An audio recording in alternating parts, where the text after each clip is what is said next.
This is Healing Through Love. Hi, everybody. Welcome back to Healing Through Love. My name is Olivia. If this is your first time joining me, this is our second episode.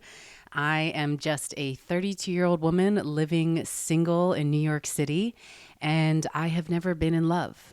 So this is my journey to attract and find a healthy, healing, long-term monogamous relationship. And I'm so happy you're here. Welcome back. So today I thought I would answer a couple questions. First being, who am I? I can just tell you a little bit more about myself. How do I love, or how have I loved in the past? And where did I begin? Where did my healing journey kind of begin? And I think these are all like three great questions for anybody to kind of ask themselves when they start out in, their healing journey, or just really just looking at dating from a more trauma-informed mindset. So who am I? How do I love? And where do I begin in my process? So here we go. Who am I? Again, my name is Olivia Luna. I'm 32 years old, currently living in New York City. I wear a lot of different hats in terms of my profession. I work primarily in video production and live streaming. I do some photography. I do some video work, as you can see. Now I do podcasting. And I edit, produce, develop all of it, some of it entirely by myself. But I've also worked on a lot of amazing teams with, some incredible production companies here in New York. And yeah, I think ultimate goal is to just be able to tell stories and bring experiences to life in new and different ways from different voices. When I first came to New York, I originally went to college for theater performance and came to be an actress.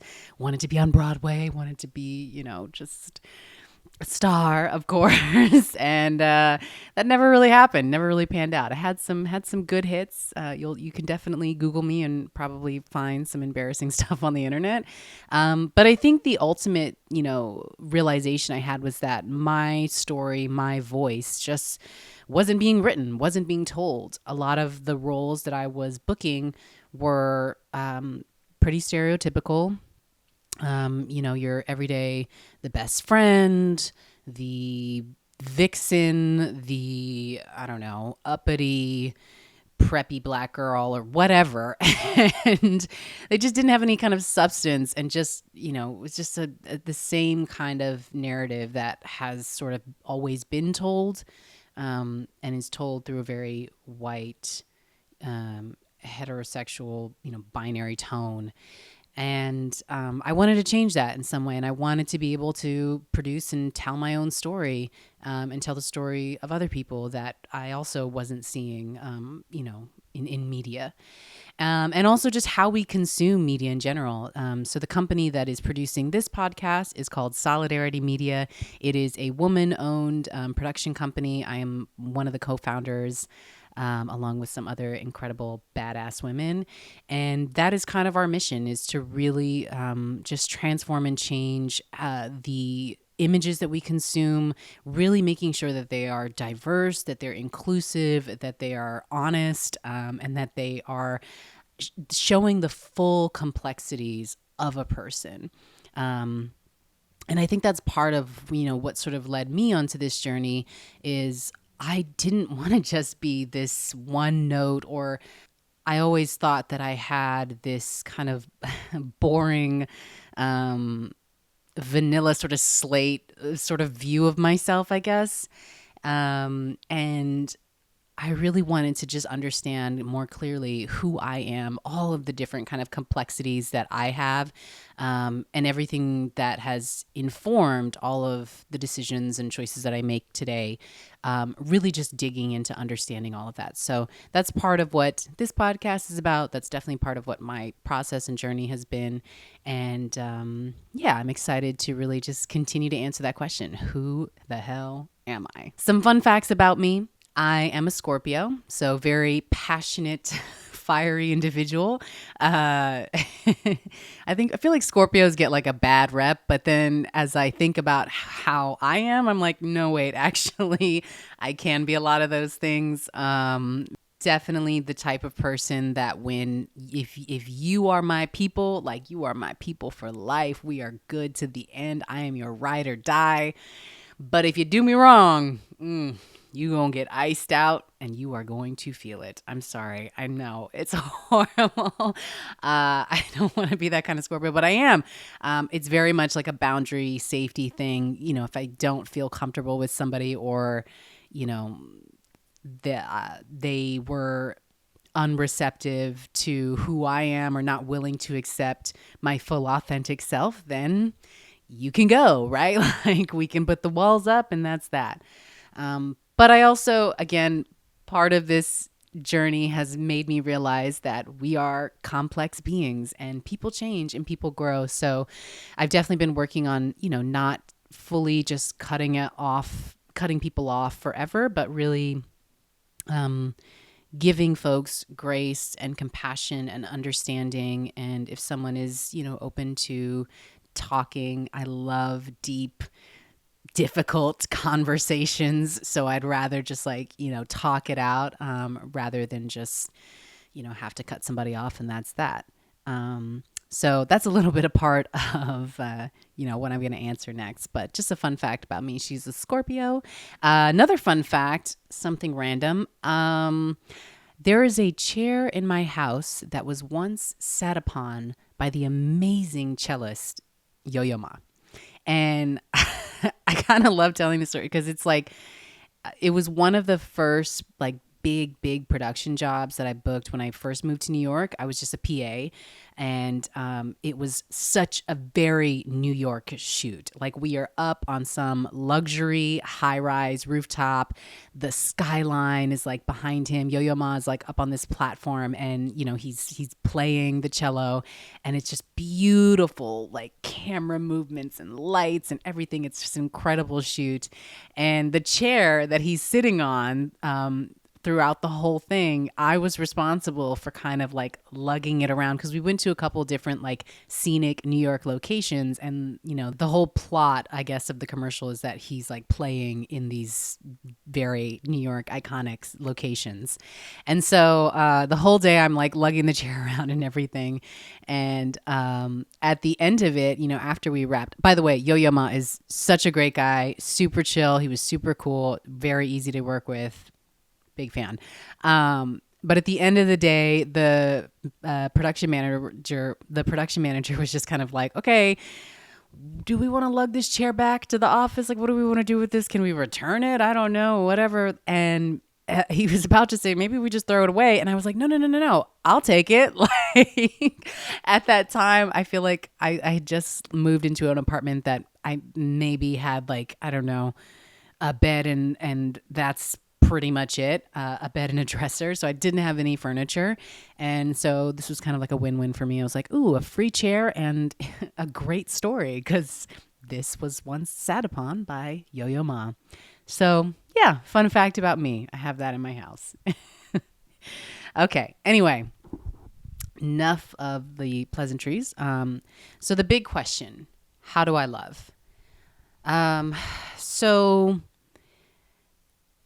I think I first want to talk about my attachment style. And if you haven't really heard about this, the attachment style essentially, it looks at how the caregiver-child bond has sort of impacted how the child responds to like a negative situation or negative emotions, right? So there are 4 different styles. If you don't know, they are anxious, ambivalent attachment, avoidant attachment, disorganized, which is kind of a combination between the first two, and then secure attachment. Now, the ultimate goal is to try to get to a secure attachment. This is a style where the child ideally has grown up with a secure connection with their caregiver. Whenever they are hurt, they fell down, their parent came, they taught them how to console themselves and to, recover from whatever negative experience that they're having. The other styles come into play when maybe the parent was either not really around. There is abuse in the household. There's just not good coping skills or mechanisms that have been taught to the child. All of these things that kind of lead to us having these attachment styles that are really just, safety mechanisms at the end of the day, right? Like, I'm experiencing this thing. This is how I respond to, get past it or get through it. So I think early on in my early adulthood, I would say I was probably a little more disorganized, kind of going back and forth between anxious and avoidant.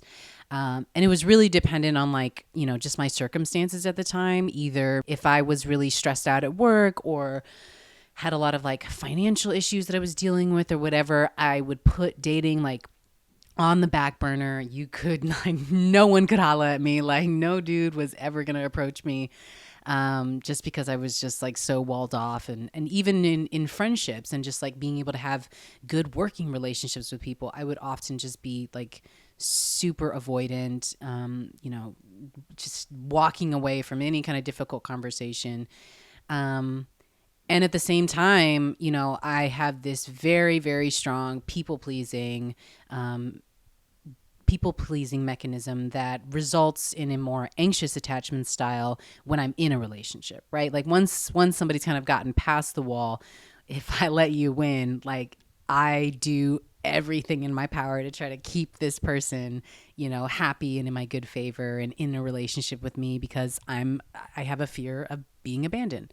And I can get into more of the childhood stuff and the things that I've kind of gone through, maybe at a later episode.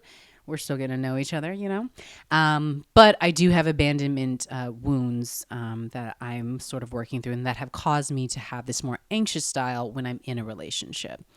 So typically when I'm in a relationship, I lean into the people pleasing by being this sort of savior or kind of the healer in the relationship, right?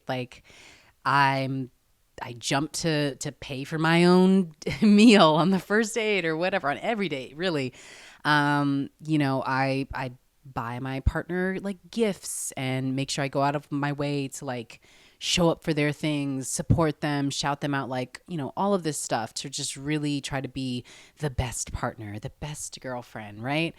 And typically, because I'm at the same time attracted to those avoidant types, they, help to, it's a familiar connection for me, right? If I have a caregiver who was, not really in my life, and another one who was emotionally absent for, a good chunk of time, that then means that I'm attracted to people who offer me back that same sort of a treatment, right? So,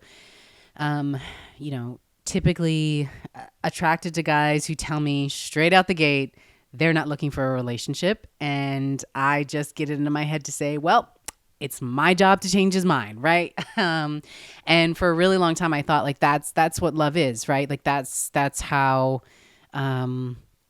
you get the guy. That's how you are. That's how dating is, right? You have to kind of prove your worth over and over and over again, because there's so many options for him that he could have, and why would he stay with me? I have to be the best thing in the room for him to stick around.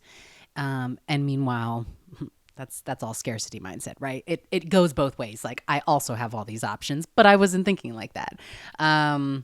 So that typically was, my impulse is to just people please, to push a lot of my needs to the side, and really just kind of go fully submerged into this other person. So I would say, anxious attachment style, often the healer, savior role. And I think also another reason why I was so attracted to these avoidant types is because I also had a big fear of commitment for a very long time. Again, I will get into this further, but I don't really have the best examples of happy married couples in my life. So wasn't really big on getting married, having this wonderful dream wedding, didn't really think about those things. Um, and always felt like I wanted to have that person in my life, but being so terrified to take the steps to actually like make room for that person even in my life, right? I've lived alone for, a good chunk of time since moving to New York.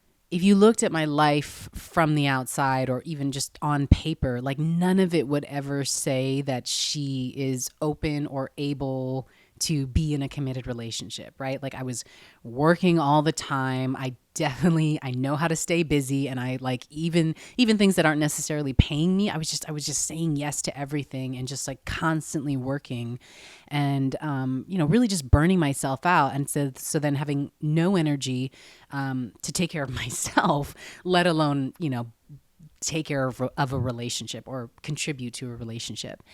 And I leaned a lot on the easy ways of dating, right? So dating apps, not to shit on them at all. Definitely not to badmouth anybody who's found a connection on those platforms. Great, good for you. If you use it in the right way, I definitely think that dating apps can, get you in a relationship and help you meet amazing people. However, I wasn't really like using it in that way. I was literally just like, whose picture excites me, right? Like, who's written something funny enough to comment back on. And yeah, that led to some very interesting, kind of awful first dates. And I think if you have enough of those, it causes that burnout effect, right? And so I would find myself like being on the dating apps for a while, swiping, doing a bunch of like, crazy amount of dates in a month, and then being so burnt out by the rejection, by the failed connections, like by all of these things, that I would just then delete the apps and be like, F this, like I'm not doing this, like whatever. Resign to just be single for the rest of my life. It's fine. And I think like, again, that was all just a fear of really bringing my full self to a date, really just being my full self around another person. And that fear was a result of not loving myself, really. I thought just because I was always good at, being alone and being on my own, that I have to love myself, right? But the reality was when I am like physically alone by myself, I tend to like fantasize or go into this thinking of just like imagining some better life, some other life, instead of just like sitting in my apartment, being with me, having a good time where I'm at, like with myself, or calling a friend, like going out. Like I live in New York City and there's still so many things I haven't experienced, but I let like, not being in a relationship kind of keep me from doing certain things, or I used to, I should say, or just not feeling okay with myself to be able to go and have a meal at that restaurant by myself or experience that movie on my own, all of those things. So I did that for a really long time. And I think that that's how I had started, I think that's how I was loving in the beginning. It wasn't very loving, both to the people that I was dating and also to myself. So how did this all begin? All right. So like any great story, this all began with a breakup. No, it did actually.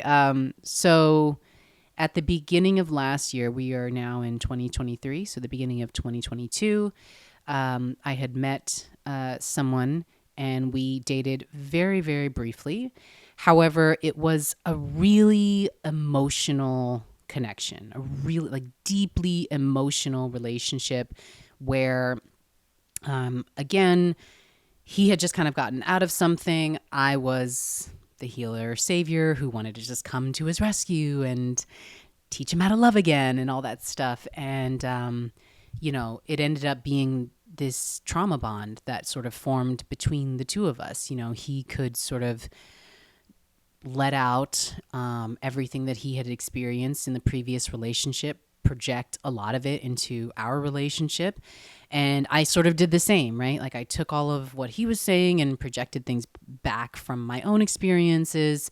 And, we both kind of knew we were doing it, and we agreed to just sort of, really do the work individually to try to make it a healing relationship. But unfortunately, he really couldn't get there. And I really wasn't loving myself enough to be able to really commit to my own work. Instead, I would just like be thinking about him and, what is he doing? And is he upset? Or, he didn't text me today. So what does that mean? Like really just overthinking, over analyzing it. And I think, he could sense that naturally. And so it got to a point where, I was falling deeper and deeper and deeper faster, because I was just like opening my heart to him and everything. And I think he realized that and just sort of said, okay, I'm not there. I'm not going to get there. We got to end this. And again, it wasn't a very long-term relationship. But it took so long for me to get past the breakup, and the heartache was just like it was very much like my first love, who I will talk about in another episode. But it was just this severing of just like everything that was so familiar to me and everything that just like felt so good, because it was me reconnecting with my childhood trauma in that way. So I really just wanted to feel good again. And I'm a big fan of podcasts, love listening to them, on the train when I work out and stuff like that. And so started to search for healing my heartbreak and like getting over my ex and all of those things. And Heal Your Heartbreak is actually one of the podcasts that was really, really great, super helpful. Definitely check them out. Another one was the Inner Child podcast by Gloria Zhang. My therapist and I had actually been talking a lot about inner child work. And so I was like, well, let me like dig more into this, and just searched for Inner Child on, Spotify podcasts, and hers was the first to come up. And everything that she was saying was like, oh, this is it, right? Like, this is why this is so hard to get over. I think her episode on trauma bonds was like one of the first things that I listened to. And it was like word for word, exactly how our relationship had been. And so I was like, okay, this is what I got to keep digging into. So the Inner Child podcast, which is great. This Changes Everything is another great podcast with Therapy Jeff and also Sarah Rice, who is one of my favorite players from the challenge. They're great. They also talk about similar attachment styles, relationships, and, overcoming heartache, all of those things, how all of our experiences from our past, from our childhood, impact and inform how we sort of respond to heartbreak and loss and everything today as an adult. So yeah, I really started to dig into that kind of work, really started to understand the dynamics of that relationship and of the breakup and my role in it. And I actually did a whole relationship audit, is what Gloria calls it.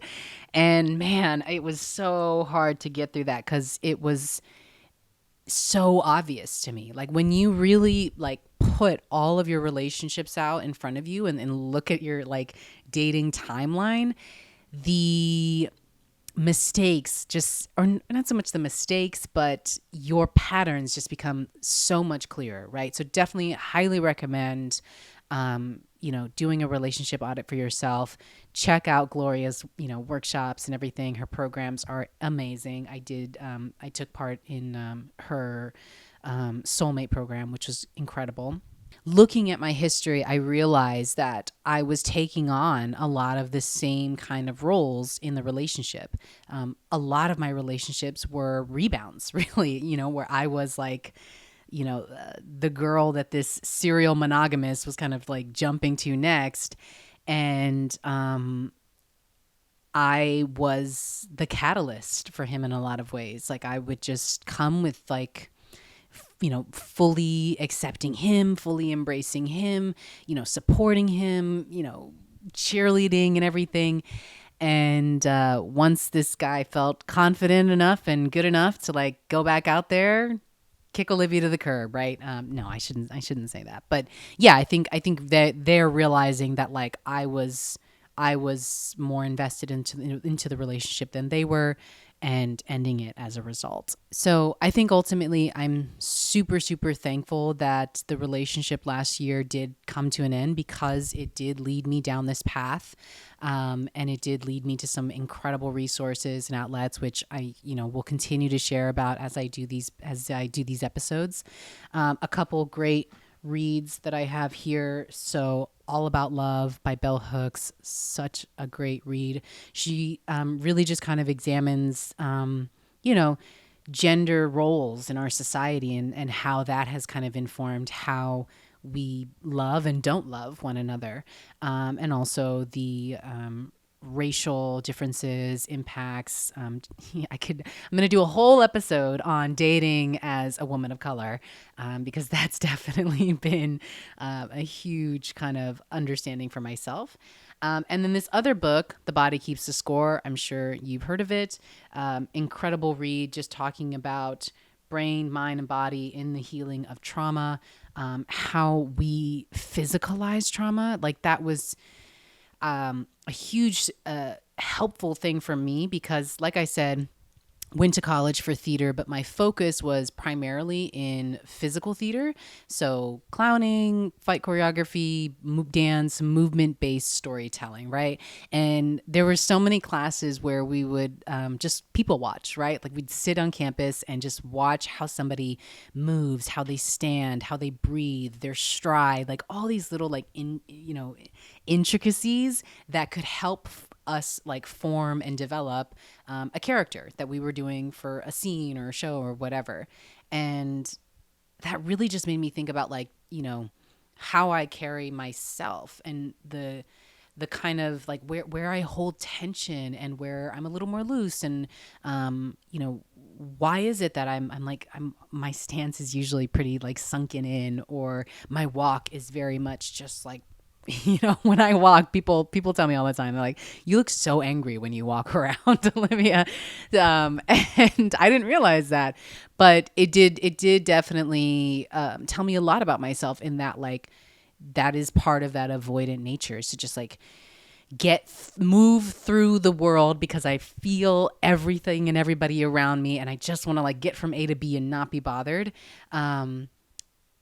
But as a result, then I'm pushing down like everything that I'm feeling, instead of just maybe slowing down a little bit, breathing, really being in the moment. I've really been doing a lot of that work as a result of this read. And then, yeah, like whenever I feel anxiety, like where does that live in my body? Whenever I'm nervous, whenever I'm scared, whenever I feel empowered or emboldened, like where does that physically live on me, and why? And where does that kind of come from? All of those questions I've been asking myself from this book. So definitely give this a read. Another amazing resource that's helped me is journaling. I love to just journal. And we're Not Really Strangers has this great kind of expansion pack. It's called the Breakup Kit, and it comes with a journal. It comes with this like deck of cards. So if you don't know We're Not Really Strangers, it is a card game that kind of just helps to promote conversation and like deeper questions in trying to get to know somebody. And so they have a breakup, they have a breakup expansion pack. They have a self-reflection kit as well too. That's been, really great. And yeah, it just helps me continue to ask these sort of deeper, nuanced questions about who I am, how I love, how it all started, and where I want to get to ultimately. So my ultimate goal, as I say in every episode, is to find a healthy, healing, long-term monogamous relationship. And this podcast is just my journey in discovering how to get there and how to love. And how I want to be loved, who I want to love, and all of those things. So this podcast is also very interactive in that way. There is an opportunity to respond to some questions at the bottom. You can also hop in and play a little poll that we have going. Find us on social media at solidarity_media.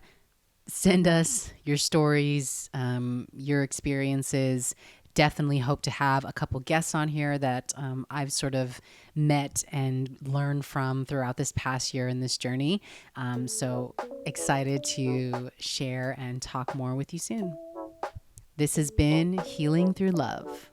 See you later.